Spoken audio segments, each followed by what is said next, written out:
ভারতের কট্টর বন্ধু ইসরায়েল বাংলাদেশের ধর্মান্ধ চরিত্র বিশ্বের সামনে তুলে ধরেছে। বাংলাদেশে হিন্দুদের নির্মমভাবে হত্যা করা হচ্ছে, হিন্দু মেয়েরা ধর্ষণের শিকার হচ্ছে, কিন্তু একটিও মুসলিম দেশ বাংলাদেশের হিন্দুদের বিরুদ্ধে বিবৃতি দেয়নি। মুসলিম দেশগুলোর সংগঠন ওয়াইসি, যেটি একটি ছোট হিজাবের জন্য ভারতকে হুমকি দিয়েছিল, গভীর ঘুমে তলিয়ে গেছে। ভারতের উদারপন্থী সম্প্রদায় এবং কিছু সাংবাদিক বলছেন যে বাংলাদেশের হিন্দুরা আমাদের নয়, তারা বাংলাদেশের, তাহলে আমরা কেন চিন্তা করব? দরকার আছে। কিন্তু ইসরায়েল এইসব ভণ্ডদের থাপ্পড় মেরেছে। ইসরায়েলের বক্তব্য শোনার পর আপনি বুঝতে পারবেন সিএ আইন কতটা সঠিক ছিল এবং এনআরসি এখন কতটা গুরুত্বপূর্ণ হয়ে উঠেছে প্রকৃতপক্ষে। বাংলাদেশের হিন্দুদের ছবি দেখুন, একটি বড় সংগঠন ক্ষুব্ধ হওয়ার একটি কারণ। তারপরে ভারতে ইসরায়েলের রাষ্ট্রদূত নাও গিলেন বাংলাদেশি হিন্দুদের কণ্ঠস্বর হয়ে ওঠেন। প্রথমত, অস্ট্রেলিয়ায় ইহুদিদের একটি বড় সংগঠন বলেছে যে ইহুদিরা, আমরা জানি মৌলবাদী ইসলামী বাহিনী কিভাবে আমাদের নিপীড়ন করে। আমরা বাংলাদেশ থেকে ভয়ঙ্কর ছবি দেখেছি যেখানে হিন্দুরা সহিংসতার শিকার হচ্ছে। আমাদের সহানুভূতি ক্ষতিগ্রস্তদের সঙ্গে রয়েছে। বাংলাদেশে যা ঘটছে তার অনুরূপ দৃশ্য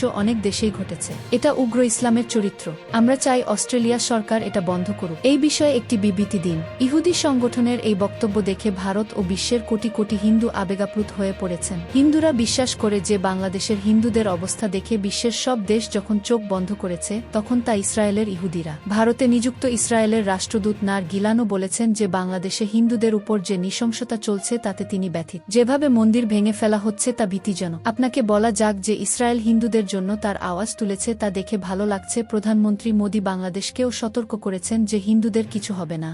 কিন্তু আজও ভারতে এমন কিছু লোক বসে আছে যারা খেয়া আইনের বিরোধিতা করছে, যারা প্রশ্ন করে যে কেন শুধুমাত্র হিন্দু এবং নতিশদের সিএ আইনের অধীনে নাগরিকত্ব দেওয়া হচ্ছে। তাদের আজ বাংলাদেশের ছবি দেখা উচিত। মুসলিম দেশে হিন্দুদের উপর অত্যাচারে মোদি সরকার 100 সঠিক বলে প্রমাণিত হয়েছে। পাকিস্তান এবং এখন বাংলাদেশের উদাহরণ হয়ে উঠেছে।